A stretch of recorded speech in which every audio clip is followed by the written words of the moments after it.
Bismillahirrahmanirrahim. Assalamualaikum warahmatullahi wabarakatuh. Salam Bapak Ibu hebat semuanya. Jumpa lagi dengan saya pada tugas 1.4.J modul 1.4 koneksi antar materi dengan materi budaya positif. Perkenalkan, saya calon guru penggerak angkatan 11 Rahmat Sarjito SPDI dengan pengajar praktik Ibu Rohmah Hasanah SPD SD dan fasilitator Ibu Yeni Nur Fatiah SPD. Keterkaitan materi pada modul 1.1 Filosofi Pemikiran Ki Hajar Dewantara, modul 1.2 tentang nilai dan peran guru penggerak, modul 1.3 terkait visi guru penggerak, dan modul 1.4 tentang budaya positif. Filosofi Pemikiran Ki Hajar Dewantara terkait dengan pendidikan, menuntun segala kodrat yang ada pada anak, alam dan zaman agar mereka mencapai keselamatan dan kebahagiaan setinggi-tingginya baik sebagai manusia atau anggota masyarakat. Hubungannya dengan pendidikan yaitu menghamba pada murid, di mana pendidikan berpihak pada murid sesuai dengan minat dan bakat yang dipunya. Guru ibarat petani, sekolah ibarat lahan, dan murid ibarat benih. Petani hanya bisa menuntun tumbuhnya benih menjadi tumbuhan yang baik dan subur. Berikutnya, nilai dan peran guru penggerak. Nilai guru penggerak meliputi mandiri, reflektif, inovatif, kolaboratif, dan berpihak pada murid.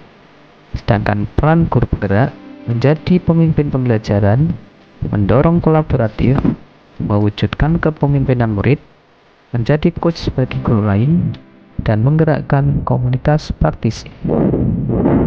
Berlanjut ke budaya positif. Budaya positif merupakan perwujudan dari nilai-nilai atau keyakinan universal yang diterapkan di sekolah. Budaya positif dapat mendorong murid untuk mampu berpikir, bertindak, dan mencipta sebagai proses memerdekakan dirinya sehingga murid mampu mandiri dan bertanggung jawab. Budaya positif terdiri dari beberapa bagian. Yang pertama, disiplin positif. Kedua, teori motivasi, hukuman dan penghargaan, restitusi. Ketiga, keyakinan kelas. Keempat, kebutuhan dasar manusia. Kelima, 5 posisi kontrol. Dan keenam, segitiga restitusi.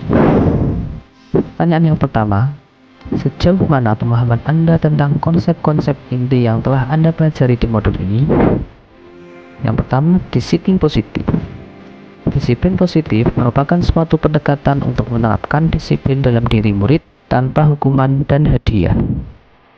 Kedua, teori motivasi, hukuman, dan penghargaan dapat diterapkan dalam kehidupan sehari-hari untuk membantu murid berperilaku dengan cara yang lebih positif.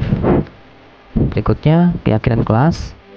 Keyakinan kelas merupakan kesepakatan kelas yang diyakini bersama guru dan murid dengan harapan dapat meningkatkan kedisiplinan murid. Yang keempat, kebutuhan dasar manusia. Kebutuhan bertahan hidup, kasih sayang, dan rasa diterima, penguasaan, kebebasan, dan kesenangan. Selanjutnya, 5 posisi kontrol, yaitu sebagai penghukum, membuat merasa bersalah, teman, pemantau, dan manajer. Yang terakhir, segitiga restitusi, menstabilkan identitas, validasi tindakan yang salah, dan menanyakan keyakinan. Saya telah memahami konsep inti pada modul budaya positif, yaitu disiplin positif, posisi kontrol guru, kebutuhan dasar manusia, keyakinan kelas, dan segitiga restitusi. Hal menarik bagi saya adalah posisi kontrol guru. Selama ini, saya jarang menerapkan posisi manajer dalam menangani permasalahan siswa. Siswa yang mengalami masalah disebabkan karena dia ingin memenuhi kebutuhannya. Siswa harus diingatkan pada keyakinan kelas yang telah disepakati.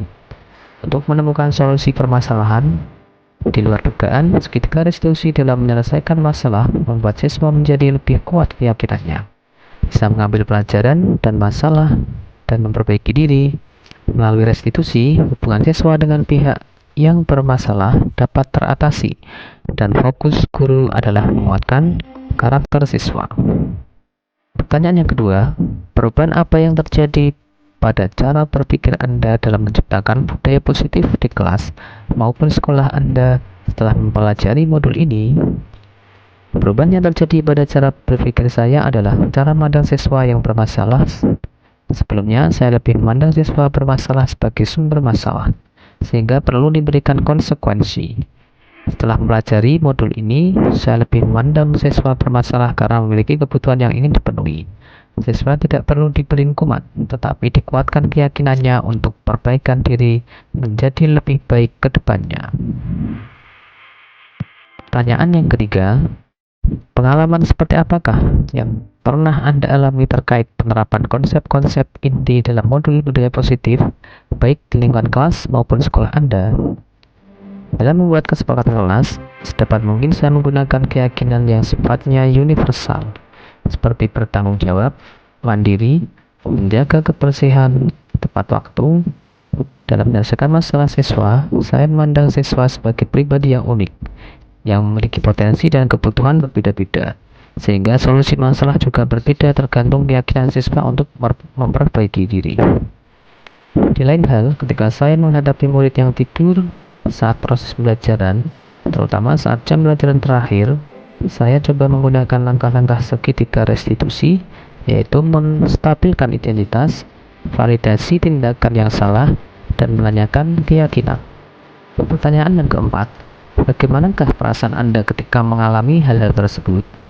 Perasaan saya sangat bersemangat dan termotivasi untuk terus memperbaiki diri sesuai dengan nilai-nilai budaya positif di sekolah. Pertanyaan kelima, menurut Anda terkait pengalaman dalam penerapan konsep-konsep tersebut, hal apa sajakah yang sudah baik? Adakah yang perlu diperbaiki? Hal yang sudah baik menurut saya adalah mulai munculnya motivasi internal pada murid untuk melaksanakan budaya positif sesuai dengan nilai-nilai kebajikan yang diyakini.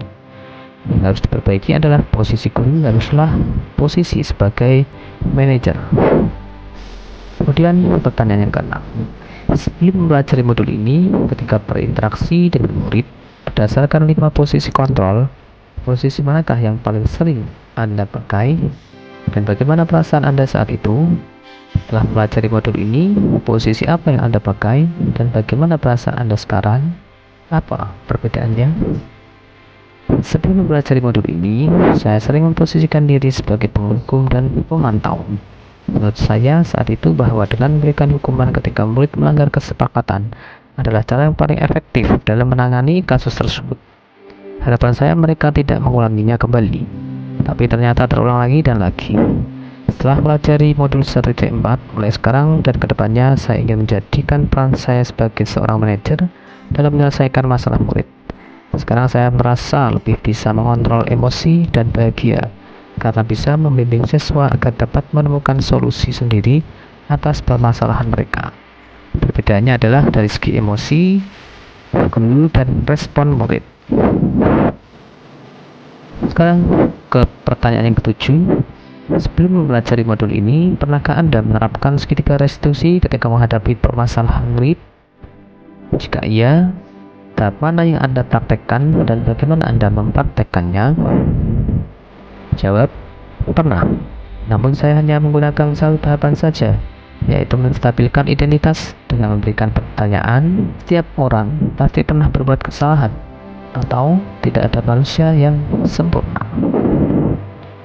Dan yang terakhir, pertanyaan yang ke-8, selain konsep-konsep yang disampaikan dalam modul ini, adakah hal-hal lain yang menurut Anda penting untuk dipelajari dalam proses menciptakan budaya positif, baik di lingkungan kelas maupun sekolah? Hal-hal lain yang penting untuk dipelajari dalam proses menciptakan budaya positif, baik di lingkungan kelas maupun sekolah, adalah bagaimana menciptakan kerjasama dan kolaborasi yang baik antara murid, guru, rekan sejawat, pemangku kepentingan, dan orang tua sehingga budaya positif ini dapat berlangsung secara berkelanjutan.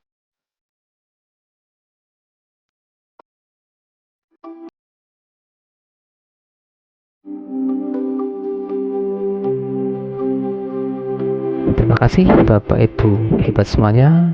Sampai berjumpa pada tugas-tugas berikutnya. Wassalamualaikum warahmatullahi wabarakatuh.